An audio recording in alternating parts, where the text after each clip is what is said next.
Voilà, mesdames et messieurs, merci d'être branchés sur www.congofrance.com et tous les amis de Franck Stema et Papier à travers le monde. Merci à vous, merci d'être branchés. Nous allons parler aujourd'hui de l'actualité, mesdames et messieurs, parce qu'on a laissé du temps, pratiquement 2 semaines, depuis que la chanson Petit Rossi est sortie. Et bien sûr, il y a pas mal de polémiques autour de cette chanson, chantée bien sûr par l'artiste et musicien Koffi Olomide. On va en parler bien sûr avec l'une de ses bouches autorisées. On va aussi discuter autour de l'artiste, son programme et tout. Voilà, c'est dans cette émission. Il y a aussi bien sûr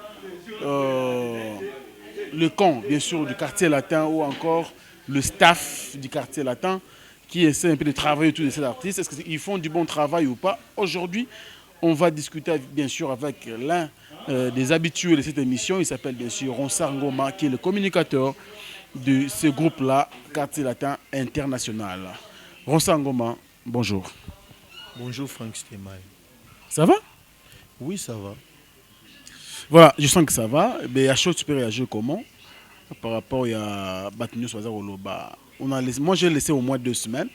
Toyoka Nzembo bien, Binobo Yoka, Bisoto Yoka, Batbota la Bisoba Yoka, Nzembo wana Petit aussi. Parce que les toyi nangai, na o Batwazaroloba, nangai na c'est la mode différence. Binomoko na katia staff ya quartier latin ya Koffi Olomide. Critique ni bosali, autocritique ni bosali par rapport à cette chanson Petit aussi. Mais la critique, il faut tenir pas dans Binobo to tenir compte. Feedback. En tout cas, bon habitude, ça très bien. Hein? Contrairement à nous, lobby n'a pas 2 semaines et que ça 2 semaines vendredi. Oh, presque 2 semaines. Oui, bon, presque 2 semaines, mais les autres sont dans le 10e jour. Donc, on a 10 jours, ils ont plus de 200 000 vies. Donc, c'est positif. C'est positif, mais au moins, aux assurés, aux pas aveugles, toujours au moins, réagir par rapport à cette chanson. Parce qu'aujourd'hui, je ne sais pas si vous comprenez qui lecture à Batou, comparaison comme plus na petit na blessure ya Papa Wemba. Une chanson pleine de mabanga, une chanson qu'on sent l'artiste qui n'est pas trop touché par rapport à ce qu'il est en train de chanter dans cette chanson.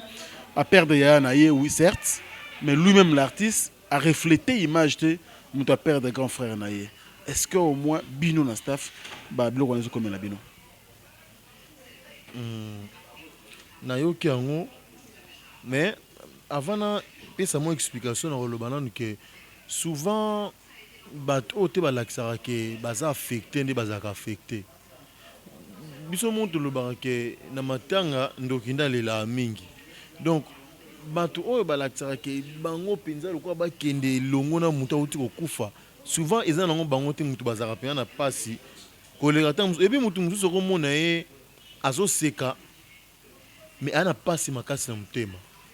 Nous avons monné avant de kimia. Mais, dans le sous, il y a un des moutons na esengo. Au moni, donc, kolobake trop de mabanga, boye, comparer na blessure. Des places où nous avons continué à condamner l'hypocrisie à Congolais. Là, nous avons continué à déplorer l'hypocrisie. Nzembo wana batulelo bazo linga. Ça fait 3 ans et bimaki. Ça fait 3 ans et bimaki batebele bachango kata. C'est seulement parce que vous avez trouvé que non papa na biso azali soute nde bando lingango. Nde bandi ko lingango. Tala nzembo ya 3 ans, dans nzembo ya 10 jours. Ils ont la même vitesse ya ba vite. Au moins donc oui, je vote par curiosité, hein, quand même. Nabi peu importe, mais bazo talango. Ce qui yozo teka bilo na wenze.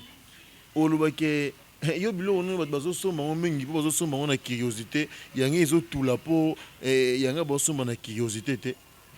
Po ezaki na même contexte. Yango le bolingale bosala, polémique wana le koma boy. Bien, ezalaki na même contexte. Que ce soit blessure et Papa Wemba, Petit Rossi, il y a Quadracora.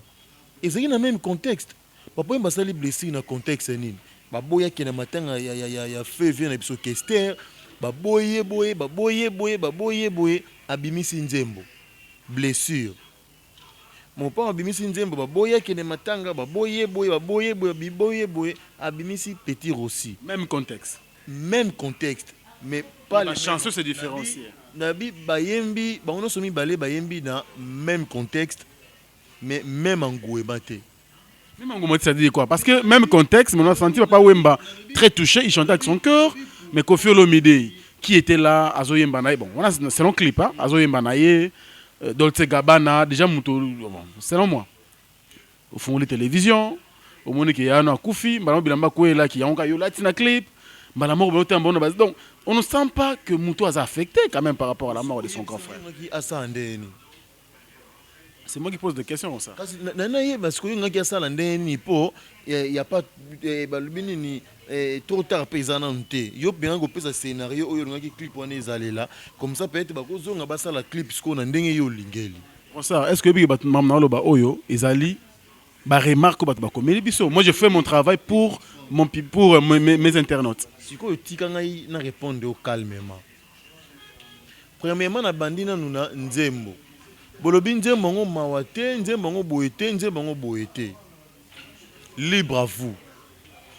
Mais est-ce qu'on a une explication par rapport à nzembo wana eza boye. Papa Wemba Koufi le 24 avril. Sango komi libiso ja sango bani okoma na ba 7h, sango komi 8h 9h en tout cas ba confirmer ka Koufi. Mon père leki na Karibu akena ndaku tant zongi pas na Montfleury à Monique il fallait faire quelque chose rapidement pour son grand frère. Il fallait qu'on s'en dise un moment rapidement pour un hommage à grand frère. À côté au monde studio Ndakunae à Sali Petit Rossi. Pour naïe,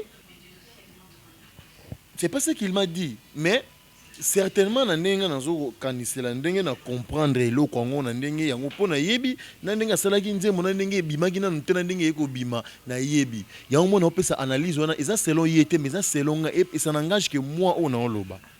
Allez-y toujours quoi. Tant asali nzembo wana certainement j'imagine que abane ko mona ke nzembo wana engé beta engeki accompagner babuseke Papa Wemba ezaki nzembo engeki beta Tanyon so otoné kozela ebembe uta Côte d'Ivoire ya ebembe ye to lelie 3 jours to kundie mikolonyon so wana nzembo na enke beta. Mais il s'est fait que tant on dit c'est à sali nzembo mbala moko ba critique wani koya. Aya matanga te to mona été Côte d'Ivoire kutu akende te boyete oyebi suite. Wana ezali ba fanatique te hein. Les musiciens, na famille à Wemba. Voilà, ba musiciens, na soi-disant famille, ne bino bozolo bawana. Ok. Asali nzembo wana, azu nzembo abombi. Siko akomi komi tuna nzembo ngo na bimisa, to na bimisa te. Auti Burkina Faso kozwa trophée azwaki ya meilleur artiste de tous les temps. Trophée apesa ke yango wana. Continue na biso papa. Trophée apesa ki yango wana azoki wana maboko ya première dame ya Burkina Faso. Tango aye akomi neti na butu lobi nango kora pa yemba bimi na morgue. Lokola azalaki non grata. Ye mon pe écouter que papa n'a pas akufi. Écoute pe que papa n'a pas akufi. Akema tanga te parce que balobi que non acha lokolo te. Jour en oyo soko moni na nzembo wana comment papa na ye et leki na oka mbangu boye papa Charles Didier Olomide ba komo mo leki na oka boye parce que on a azonga sur studio pa tchaba comme na bango non mais na bi yo yebi ke na studio ba séance ezalaka non ba séance ezalaka peut-être que tant mususu papa Wemba tango akufi papa na ye akufi il est allé à incorporer pe leki na ye na papa na ye na kata ya nini ya nzembo mais nzembo zaki dédié pe na bango te zaki dédié na papa Wemba Déjà nde to lelaka ozo lela ozo tanga bakoma bato ndenge tanga ki bango bon. Omoni sikoyo courage no ngaza nango ya kwenye kozonga na studio akende susu ko bana ko bakisa maloba. Est-ce que bête je comprends que balinga ki alela ke po ni boyinga na matanga ona na ya pona nini onga na bosalinga boye. Parce que wemba laki biloko wana. C'est là. Tout la question. C'est là. Non, papa Yemba avait pris son temps pour nous la blessure et bimaki mbala moko te. Omoni mais yé salamaki po Yemba mana batan oyo ya kufi wana. Ba yo bi polémique oyo e salami type nzembo wana ifanda nango. Sur batu oyo ya staff oyo ba oyo kisa nzembo bimisa yango wana za grand frère na yo bimisa yango.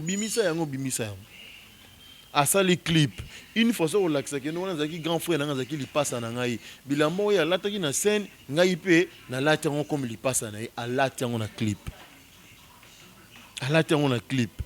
batu balobi que non mabanga Frank yo yebi eza culture na biso ya mabanga eza culture na biso tango to lelaka yo pe opérateur va être cher peut-être que moi on bala ça na ndenge na lelaka moi moi c'est pas ça na ndenge na lelaka mais ce qu'on peut une personne chère moi moi si toi on bala eba na rasouté façon yo ko s'exprimer oye ba pété ezo utelo wapi omoni nde ezalaka mona ba réflexion ezalaka tam so omoni ko lela boye obani ko tanga tam so bato oyo baza sur place te bani ko lela Frank Stemai, bandiko lela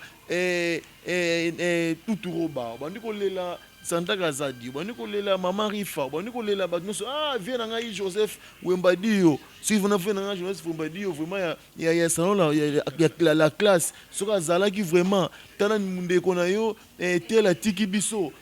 Viens nanga Gaston Lutumba. Tala au moins ozo lela ozo tanga ba komba bato ozo mona ke il fallait bazala na yo elongo ba lela na yo elongo. Pour message ya ba dédicace wana c'est ça.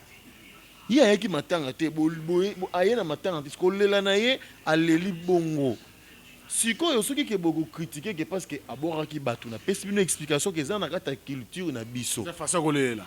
Eza façon lela. Yango na bengisa ya neke. Façon lela to kenda matanga belé omuni pena ke no maman akufeli mobali na ye mais abani ko tanga ba kombo ya bandeko na ye bana ba mboka abani ko tanga bana na ye mususu bazana poto ba yakite abani ko tanga ba camarade mususu o ba mona ngata ya bala na mobali na ye bazana ba mboka mususu ba yete ezalaka c'est dans notre culture.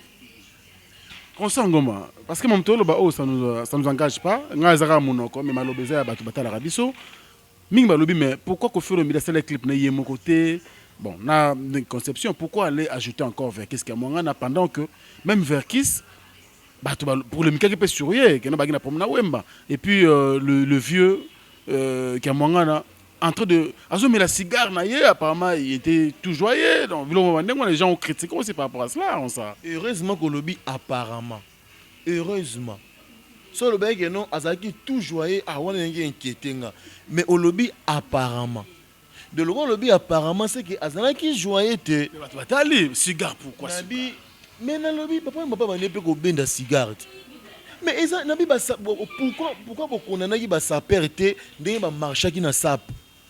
Pourquoi vous connaissez pas parce que tout le monde joue après dans matin même ba commentaire na ba TV zalaki que m'a pas ba pena sap de sap et m'a pas pena ba ko bonde ba ko lata pour ni ba connaissez ba lata été il fallait ba ko condamner ba saper ko ba gena mais bino comment pena to perdre un grand comme ça beaucoup yana ba sap na bino tout le monde qui ba émission spéciale de salama qui pona ko laxa ba saper. Papa oui papa zaki muto ba ne peut comme la cigare bosso qui peut être vieux qui a mwanga na Verkis a moni que non façon on rendre hommage et zalaki peut ba laxa que non muto à laxa que non les petits frères na ngai aba ne peut ko benda cigare où est le problème pour vieux Verkis yé moko na mona rien benarane cigare te amelane cigare te eza une façon eza lokola ba tuna bazana ndenge ba le la bango avocat sur akufi bazana ndenge ba le la bango ba président de la République tant ba kufa bazana ndenge ba rendre bango ba hommage journaliste peut sur akufi azana ndenge na yo ba ninga na ye ba yaka ko rendre yo hommage omoni musicien peut sur akufi azana ndenge na bi Janet Jackson kutu Michael Jackson a koufi biso misuku to yebi ekutu teka po zaki ba fanatine to ta na TV to bimisa ma ya misu. Mais petite sœur ne biso to no yeba keno abande ko linga makasi Janet Jackson na matanga ya Michael yekuta ba bazo ko lela yene zo consoler bango o sekana ye. Pour dire que bino bo lela ki bozaki na mawa ko leka Janet. Lelo bino to bo lela ke bo kenda mais yé atika na ngo grand frère na ya kufa. Il y a ceux qui un jour, 2 jours, boy. C'est pas moi, ceux qui combien d'années 7 ans. C'était loin Michael Jackson. Biso a fanatique tout le monde qui non Michael a kenda kufa. Mais boy bi vide atira na famille na été. To tika hypocrisie au cancer parce que yo au bimisa ki ma mis sur la TV, de yo zaki na mawako lika musu mutu ayaki asekaki. Yana mutu musu peut-être alinga alini ko lakisa ma mis na public té. Mais tant à côté na chambre oyebi façon lela kité. Yebi façon lela kité. Momoni, yo na solo ke o nga na solo ba to ba tala biso ba comprendre yango bien. Ba comprendre yango bien, vient na biso verkis ki amwanga na à moins que nga na me tromper. Ba to ba yebi ba vanda na yeso nga na me tromper en tout cas ba contredire nga. Mais nga na ndene yebi vie verkis a fibarate. A benda ka cigare te. Tant azo benda cigare peut-être que non petit frère nga no benda cigare nga sala ki bongo. Mabanga ils étaient que non parce qu'il a plaisir pour ba futa ki mo port ba mbongo nda boaki bango te azo lela na batwana elongo. On va évoluer en Sangoma, c'est très bien, on a compris, mais après avoir perdu Papa Wemba, juste après sa mort, Baloué Landanaki, il y a des mécènes, paix à son âme, Sonia Tchéomo était parti, Lola Kadogo était parti, les papas même de Félix Wazeko également. Papa Wazeko, Félix Ndomingedi était aussi parti. Mais on a Kenda Kutana Félix Wazeko, dans la même émission, on a staff parce qu'il était vraiment affecté. A confirmé que Kofi Olomide a bien qu'il a un téléphone, Basola qui a présenté des condoléances, mais son staff dit ils allaient car bon, Atawana mais ils a façon de la réconciliation pour na bango, ceux qui pena lobby appelle à Kofi Olomide Koti, et comment la réconciliation, baza pena d'accord, donc ils sont quand on appelle Wana et puis c'est bon, tu peux réagir comment, sans pourtant faire la polémique. Parce que on le pour na staff, na lo bango à maintes reprises. Bah soit disant staff en gros de rappeler les musiciens totika ko kabola rabango totika ko kabola rabango biso bah soit disant bah staff ba mona biso na banzela ba bango nde bazala na ye to kabola rabango te to zala rande wana pona unité na bango et non pona division na bango nga pona ngai kutu appel oyo le fait que mon pao abenga beau frère na Félix Wazeko na téléphone a présenté ba condoléances et puis monstre Félix Wazeko a zoapé tant ya ko yoka et peut répondre yé ki ba soli pe en tant que frère et ça est là au moment où il fallait ko capitaliser ngo ko luka même s'il y a des gens au ba ko sala ta médiation avec entre les deux frères ba sangisa bango tolobi te ki ba na ko luka na ka ke o ya ke matete o ya ke mon fléri tolobi bongo te tolobi zela limité, on a limité, pardon. Comment on a limité? Que on est limité, on est mon fleuri. Je ne dis pas ça. Dans le but que comment que non, monstre à boire à Kofi dans l'album naé, mon père à boire à Félix Oazero dans l'album naé dans le bien côté. Mais comment on même une relation normale? Beaucoup coûte un peu dans Nzela dans couloir, ce qui y a wapangwana. Ah, m'déconne, bon personne ne peut te l'équipe na bino. Au moni. Et comment on normal? Et comment on est normal? Car Batouana, le qu'on a besoin staff, wana, tant que vous avez un peu influent pété. Car Oyo, le ben qui a lingué et sous un appel. Car Batouana, joue baro qui m'a Félix Oazé quoi. Dis pas que nous yébisa un tel ou un tel qui écoute ou écoute. Azara boisa. Tout ça là semblant de relaxer. Quand dès que yosa payé artiste wana, yodo zo lingué ko le gata musu batou ba solu ça a été. Au moni, to batou ya kuta na bangote. Yé moko monstre Félix il était affecté. À mon que nous qu'on fait bien ngai. Mais pourquoi entourage bo se plaint en côté? Oui parce que là on a la télévision hein, tant papa il y a Kofi pa Koufaki. À ça là oui, à ça là on peut na télévision. À ça là on a télévision. Oyebi Frank, et ça na ba moment oyo muto ko comprendre que muto te ngane te potana na biso ka pona boye te muto penza ayinanga. Dans le moment où tu es liwa. Vous comprenez? Dans le moment où tu es liwa, tu as vu que y a mon monstre Félix Oazeko place à Vandaka. soki azongisi mpena makanisi na nsima bandi kosala baanalyse aloba te nga mpe wazeko nazala na badefo na ngai mais geste oyo ndeko wana asali eza geste moko trop fort bien ke ye asalaki yango déjà avant na tv na émission omoni ye asala yango na émission mais ye abengi na téléphone donc c'est déjà fort par rapport nde toyebeli ndenge wazeko alobaka ke ngai na ye mokoto kosolola il faut satan na jésus basolola mais basololi na téléphone c'est déjà un grand pas. Pourquoi pas entourage yango bakoloba ke toluka mpena tokapitalize appel wana ekoma na niveau ke so bakutani bapesanaka ata mbote babenganaka na bango te mais so bakutani ata bapesani ata mbote na télévision bafinganaka te mponi bakoloba bongo te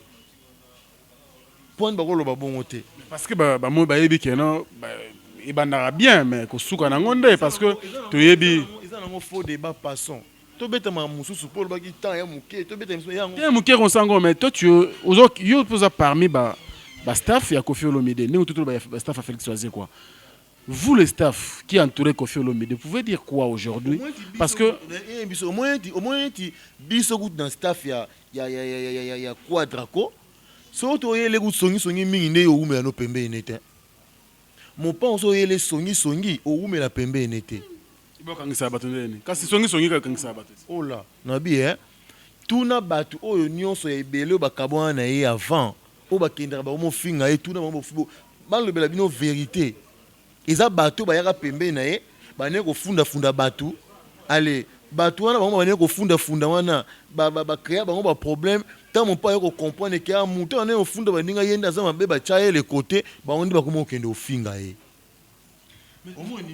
Non, je te l'ai dit, je te parle à cœur ouvert. Ngana lo barananga moni mon temps sous mon pas ko tala pe émission comme pas ko tala pété. Mais na yebi ke ba tout roba, ba maman Rifa, ba Sandra Razadi, wana pena ba ndeko na ye. Ni tout roba pena o ye mo lo bara mwana maman. Maman Rifa ye mo lo bara que non est belle comme son grand frère. Ba Sandra Razadi wana lo bara pena que non mitema na ye bango wana. Si on a un déconné, on sait que non, trois vieux garçons ont pembe nos soutiens, n'a aucun nanga. Mais n'a pas le bac n'importe quoi, tu as pour ça la quoi fanatisme son unité. Alors par rapport il y a balelo, je veux là, n'a pas personne, n'a pas ça ko oyo nga moko na vivaka. Biso moto za na nous pembe na ye, to vivara pe ba jalousie ngwana ba songi ngwana. Okofana pena bomo rapena mutu mo ngena oselo ba songi mais tant musu ndenga musique ezaka na carte. Oui, ezanga musique. So imaginer que so déjà entre bino déjà oh ya yebike tonga na yebike bilo musu za la keno na we yebisa mo pa par exemple que non oyebike mutu wa zero kuta lobi boye na yebike mo pa vérifier te po akobenga bato wana te omoni soki déjà c'est une façon de l'accès non soki il y a ko tout mutu on a yebike Frank asola na mo pa de son a fundi Frank, mon pas à vérifier mais na fundi quand même. Bon, ce qu'on mouton a dit qu'on peut vérifier na été. C'est place on est dans le black non, entourage wana vraiment to changer nan. To changer nan, to zalaka wana te poto mo to kabola bango. Ce qui au monique musicien o eloko lobby, so bina yebisango président na ngai a CP nango te ça les passe. Bomba no yango gérant au niveau na bino. Rosa Ngoma, mais bino pe yuzo akize baninga. Bino na entourage à Koffi Olomide. Quel effort que vous fournissez pour mettre un peu koluka quadratant que yaya. Atika na baleki na ba wenge awa. Keno quadra na esprit bien, moni maisha zaraki tango yo longo etika la pe ko panzana. Ezaki idemo ya bien ba kona kutana ba neko seka kuto Koffi Olomide kanati ba matete na ba répétition banine. Partout à l'école na ba lazamba. Aujourd'hui, qu'est-ce qui manque après la mort de ces grands hommes, Papa Wemba? C'est Koffi qui nous reste comme un grand actif aujourd'hui. Qu'est-ce que vous nous dites par rapport à la réconciliation de Baleki Newana Wenge? Ce qui manque, c'est la hypocrisie. Il y a un monde musical, il y a des chroniqueurs. Hypocrisie. Au moins on a chroniqueur yambi au moins pena muto pena monique on ya au moins tamuso émissionné ba kimango eza problème ukendi yango moni ba mise belé wana ba yokana na mopa ote ba kimanga émission na ye Frank nga pena sambelaka grand charisme Paul Mukendi ayamba nanu ba leader wana te ba wenge wana ayamba bango ayamba bango déjà ayamba bango kala vraiment ka yemo lo ba ayamba bango kala mona ba actualité nyonso ya miko ayamba bango nanu pour celle muta ko bimisa bango pena biso no sto comprendre loko ba inela ko fezaka nini na mona eza Paulin pour ceux qui ba chroniquer musu ba yambi Kofi ils ont la facilité de poser toutes les questions. Pour répondre, au moins, ils ont la facilité de poser toutes les questions. Mon père, il y a un petit frère, tel pourquoi boy. Il y a un petit tel pourquoi boy. Mais jour où il y a une émission na bango, ba quoi poser ba question sur Kofité. Ah ba ko pour les émissions. Ba so banga peut-être que na ko les lobe ya lisu na émission na ngate ngai na hypocrite te Frank, oyebinga bien. Na hypocrite te oyemi tant polémique India neka indaka wana mopa waleka na karibu mami lela tuna ye mopa oyona petit frère no jibe mpiana problème nini mopa alobi petit frère na nga jibe mpiana alobi nga na ye problème nini yamba ye joko yamba ye alobi problème oyo azana ngo contre ngai na koya so na moni kina na tort na kosala me ya culpa na kosenge pardon. Quelque temps après Papi Mboma on va demander qui a posé la question soit sans tabou soit disant ayamba papa chéri Jibin Piana pendant que biso tout au fond na banda ko tolobi to zan to on peut être yé balobaka qui a posé la question to tana no yé peut être ko poser yé ba question wana kene kotana ba émission papi asala o ayamba jibe papi a évité que kombo ya Kofi tanga mana émission wana ngai na so wana wa mosaka baloba to regretta papi a raté émission peut-être que jibe était prêt à répondre na ba question tout mais yé moko a censuré déjà ba question alors bi o reposer te pour monique si on a posé ko alimenter fait hein si on a posé jibe ba question oyo peut-être que lobby l'émission a réalisé souté mais quelque temps après yambi Kofi mais mon père yo banaka na batu yo kaka pourquoi injustice ya bongo pourquoi injustice ya bongo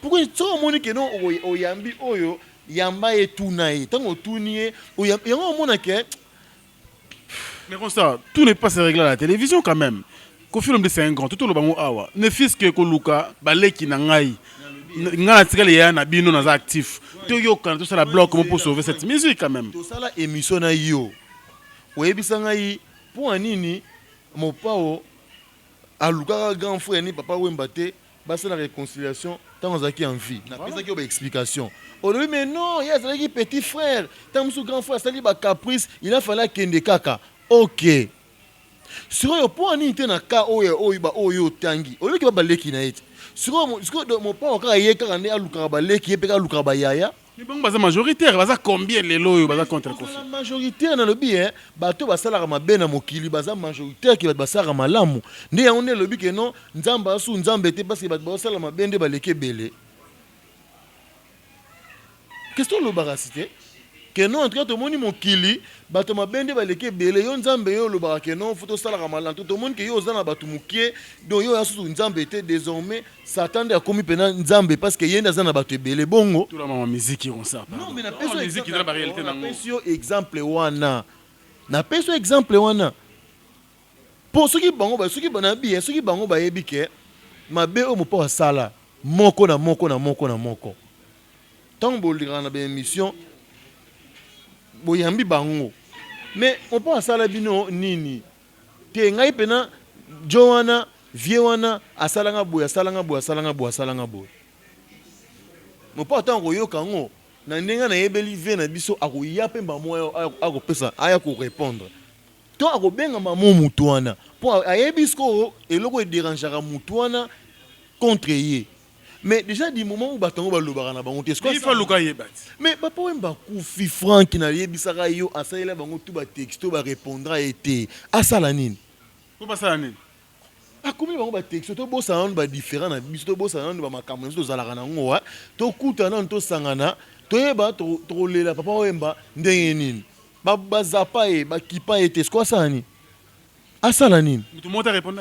barépondant ete barépondant ete so fala asala nini akoma okende bandako na bango na makasi ya banobeta boye akomi wana boye bagarde balobi awa kokota te le bino bacaméra na bino ya internet boye bokelakisa na batv ke non regardez Kofi akendaki epa musicien tel kuyi baboyaki akota c'est ça que vous voulez donc image bino bolingaka bolakisaka ya ye yango wana kaka ya humiliation kokitisa ye ya Non, moi je ne pense pas. Non, le caté parce que Kofi Olomide c'est un grand de notre musique. Personne, alors personne ne peut diminuer Kofi Olomide à sa fierté musique à Congo. Na lobby tant déjà attends que par artiste mon né ozo lukawana a commis n'importe artiste on a baboy à kota. Je ne pense pas que tout le monde a boy. Kofi n'importe un musicien moro quelconque. Tala to tika. On va changer de chapitre, mesdames et messieurs, vous nous suivez à travers le monde. Ah, tous en installons la classe.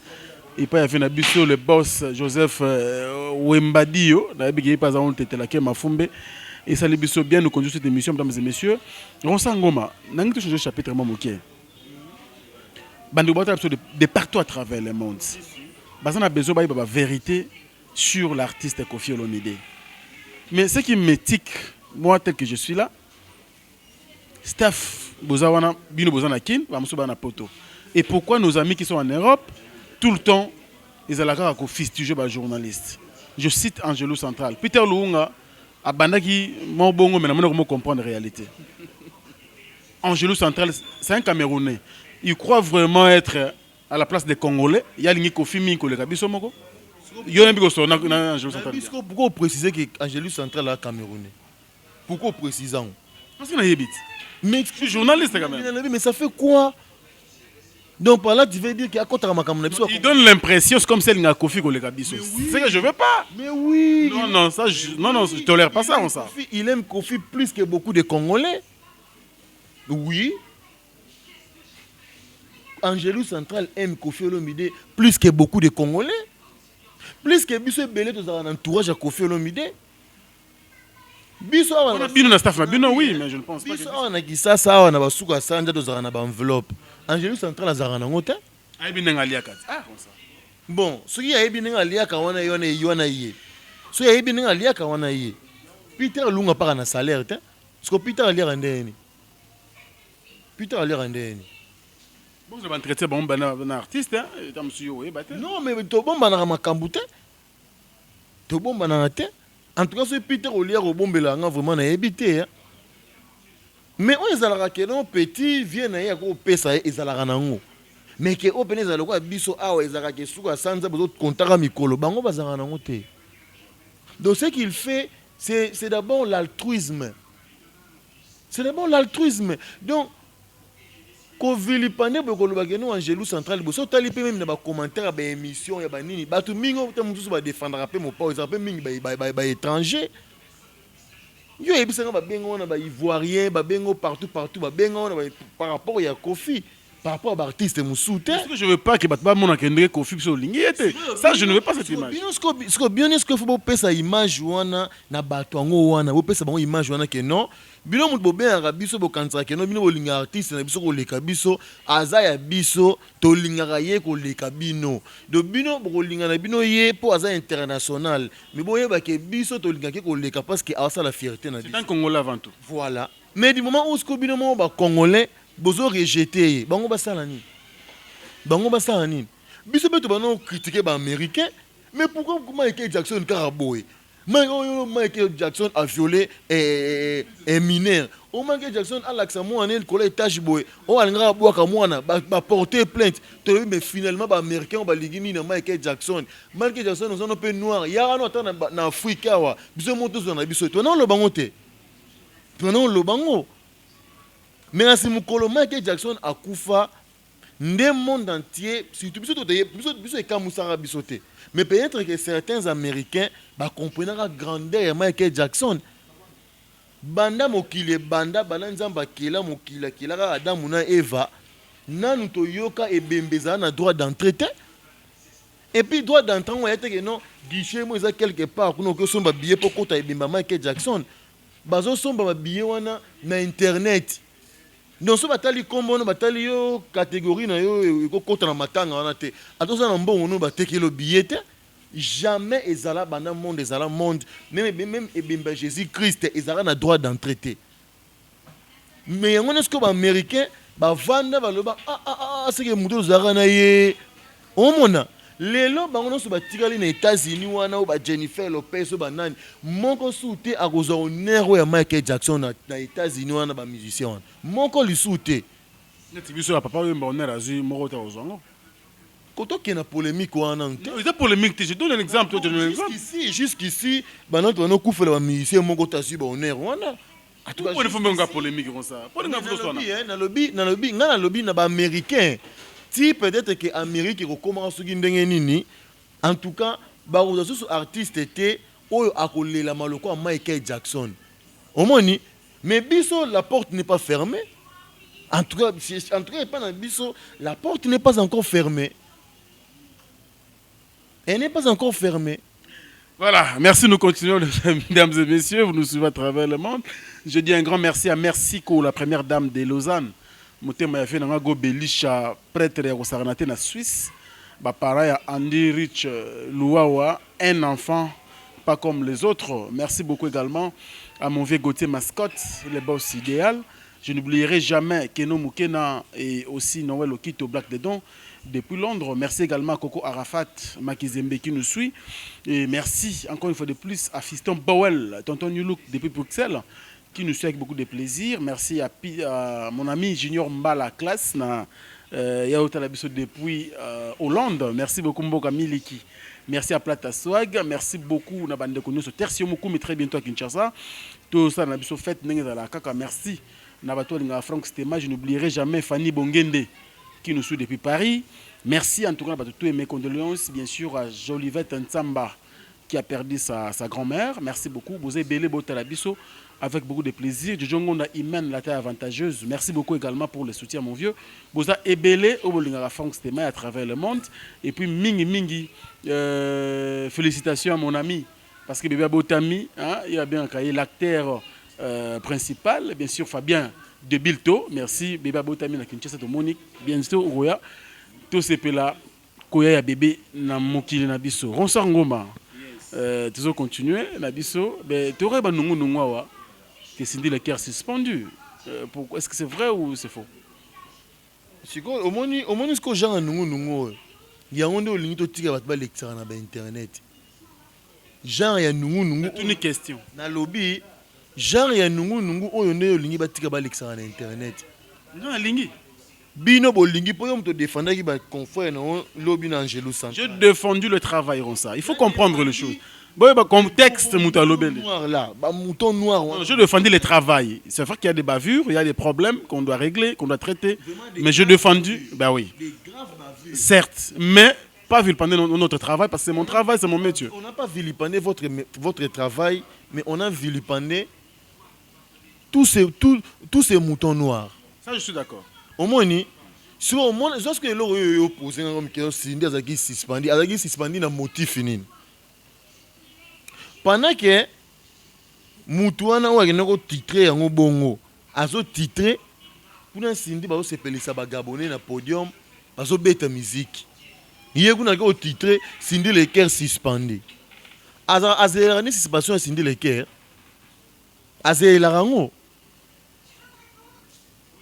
So au moins ce que ba genre ba information oyo ya lokuta oyo nde yango moni Angelo Central alingi so ba relate. Yo zo no para Peter Lunga Pamba. Peter baza ngata nzungu mona Angelo Central. Je sais. Mais baza ngata nzungu moko nde baza wana donc soki kanga mutu asaventurer à celle émission na ye aloba n'importe où entre ba genre wana émission ne ba ko bloquer yango. Et votre ami là, sur votre collègue là, sur votre confrère là, il faut au moins comment supplier bango ba débloquer émission. Il faut au comment ceux qui moins 5000 de vues, 5000 vues na zaki na ngona ceux qui peut fin du mois à YouTube nga tindele combien de nyoso eke mai. Nyoso eke mai po ba rozong c'est l'émission en até. L'autre là, l'ancien coiffeur là, natangi kombone até collègue na bino azaki coiffeur ka. Na coiffeur kala. Obi? Na pena coiffeur. Vous avez coiffeur kala, est-ce qu'on a tiré ba carte? En tout cas, na yoka ki yango bongo na matadi, ana oteka ba carte. Mais oui. Non ça. Est-ce que vous avez des problèmes avec les journalistes? Vous savez, hein? Topé Sango, importance. Moi, j'ai posé la question. Tous les canaux, s'il te plaît. Voilà. Non. Soit on a oteka ba carte, tika ba carte. Ceux qui osent cantonnier, combo la ba balabala. Soit on moni que no yoza mukala. Landara batu sima ba kabela rayo. Musala o franke aussi ma micro, c'est un métier noble. Yone ozana micro aussi mi oko kepena pas président de la République au tchepe bo président lobby. Mutu azo kufa na dernière minute na yoko tche micro bo lobby si ya loba ya suka. Et ça métier moko noble. De ne permettez pas que n'importe qui ou n'importe quoi aya ko kota ngo pa ko mi benga yene président ba journaliste sur internet. Pe bo vanda bo loba ngote. Parce que me bien moi je sais pas ça. Mais alobarango boye pepe tika ya alobarango muto bien sonné bo vendre na boyebi ke abane ko tika ba carte. Non préfère non les sous peut-être que muto c'est pas l'objectif. Ça ni na salon pour yebi ke o ça na même na salon faut za mayele pe pour tia muto ba coin faut za pe mayele. Mais quand préparer même un illettré au PC quand ba carte le bi au 50 au 100 au yeba 500 à oteka yango. Merci, on arrête là. S'il te plaît. Non, c'est pas le sujet de l'émission, c'est pas le sujet de l'émission s'il te plaît. Non. Bah la biso. Ayons quand même excusez-nous, Ronsard Azar peut monter. Non, s'il te plaît. C'est mon émission. C'est moi qui gère mon... Non, c'est mon émission, Ronsard. Ok. Yango ne bo reporter nango na Angelu yango po olingito lobela bango vérité te. Yo ça ngata lo wana te. Té problème té mais je veux pas lo wana te. Faites votre travail. Vous bloquez et to sunga bino pe non seulement que to blokaka, bo longola bon. Se dit bo longola bango pena ba longa ba leta sous te. Bon mona yo baki bon mona ministre Mende bon mona nani baba nani ya c'est ça qui a suki ya INP c'est ce qui fait wa bon mona bango ba tsa bo kene pena bo ke pena ba restructurer et puis on mona ba non so ba kendaka na chronique musicale mais yo na ndena yebi o Frank o ko yema pe politicien au conduit pe débat politique pe ke ba vandi ba tali ba lobi oui. Mais c'est lui là quand on a terrané ba carte ba débat au cas où ba client ba zo ba unité yango yesko a même na télévision et ça on va pas tolérer. On va pas tolérer soit ça les émissions ba genre on bloque. Merci beaucoup. Alors nous sommes en train de citer, comprenez-nous. Moi je pense que Binope bo menasara ba textoté les staff de Koffi Olomide. On a appris cela mais nous travaillons de l'autre côté.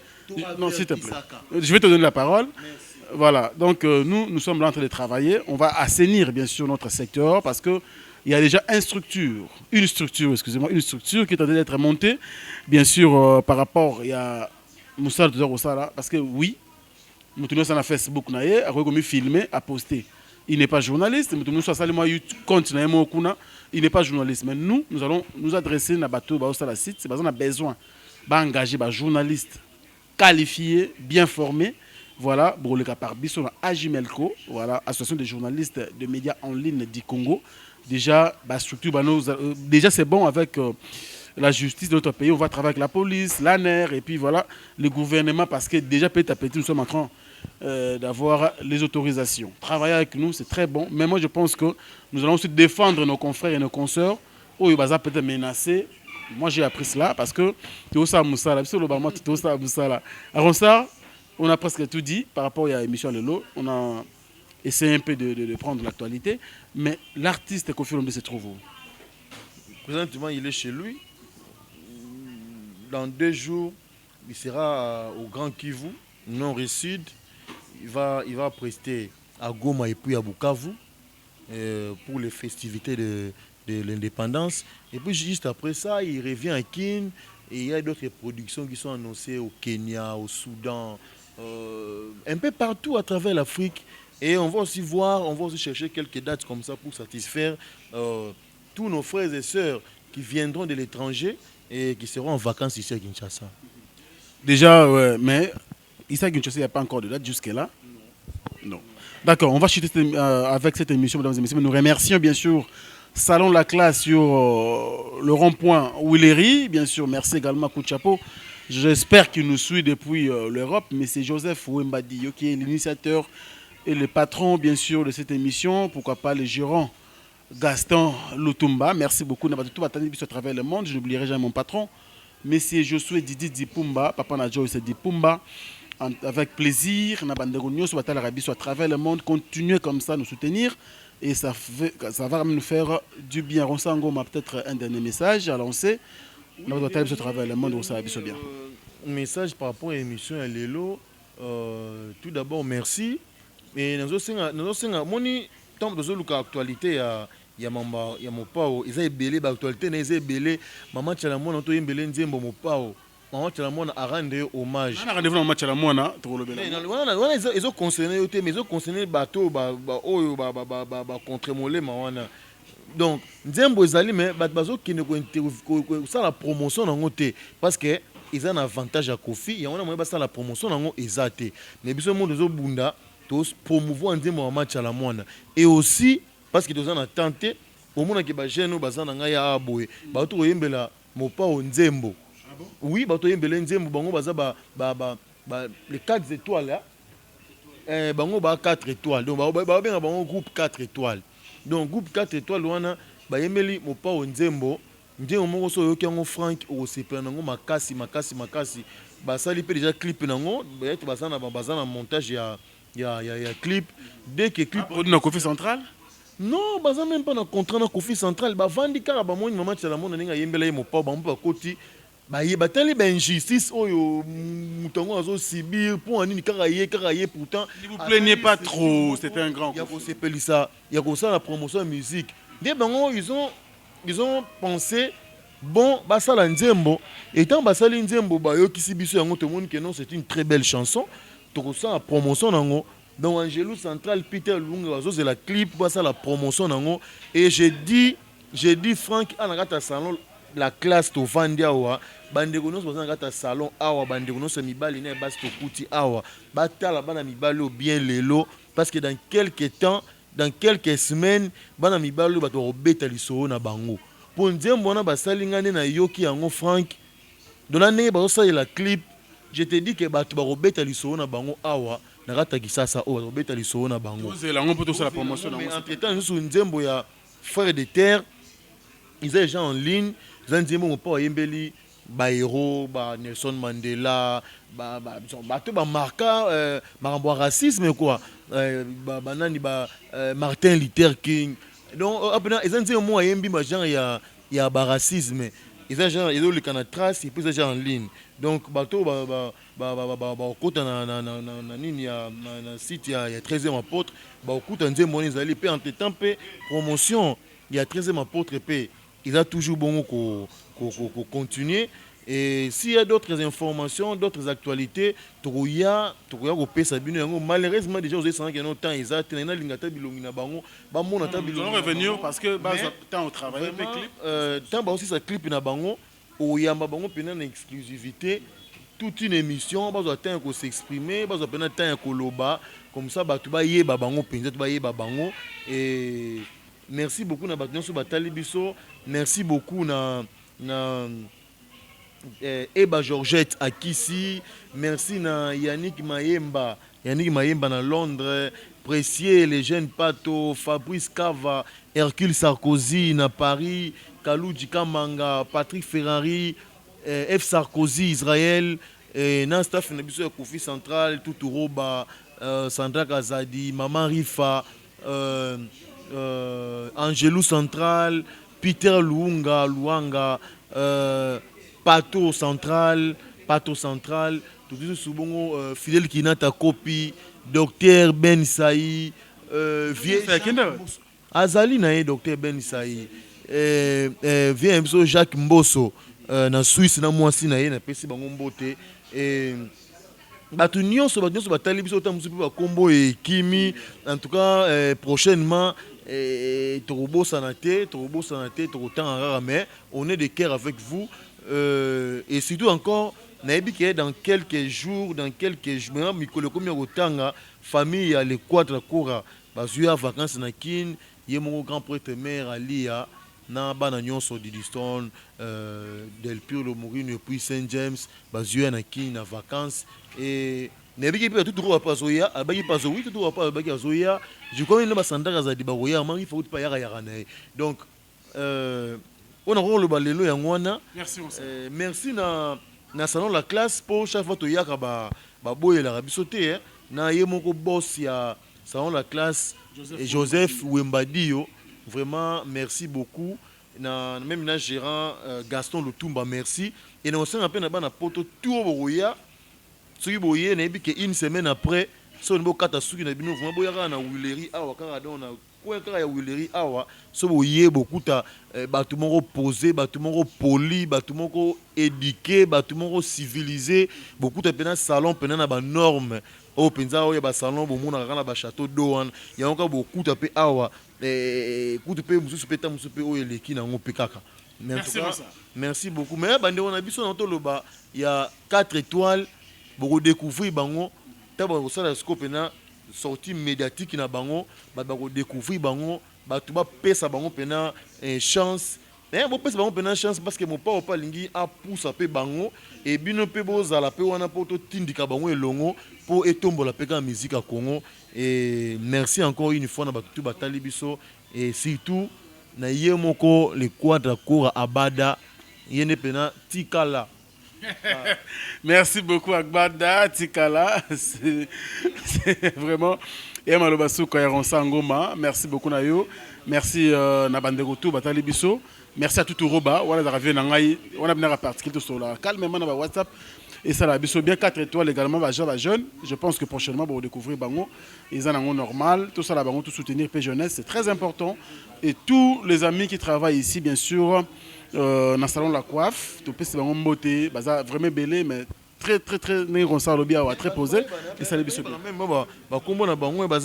Christian Sambia, Steve, Wilson les Princes, Steve, Big Man, Nani, Crémo, Crémo Mike. Mais na bossa ni pété, bazan soutien.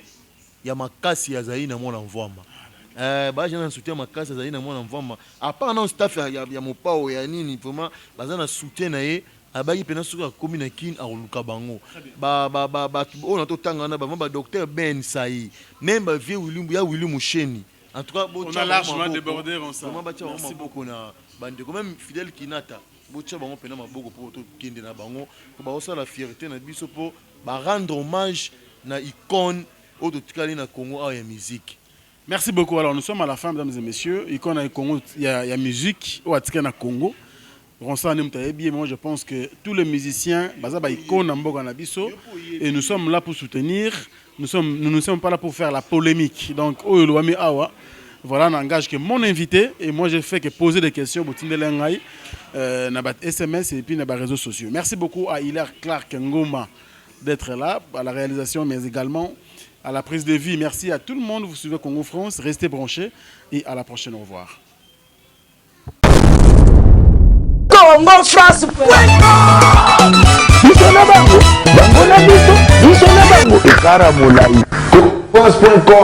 Site ya Solo Masolo ya danger. Masolo kitoko. Congo France.com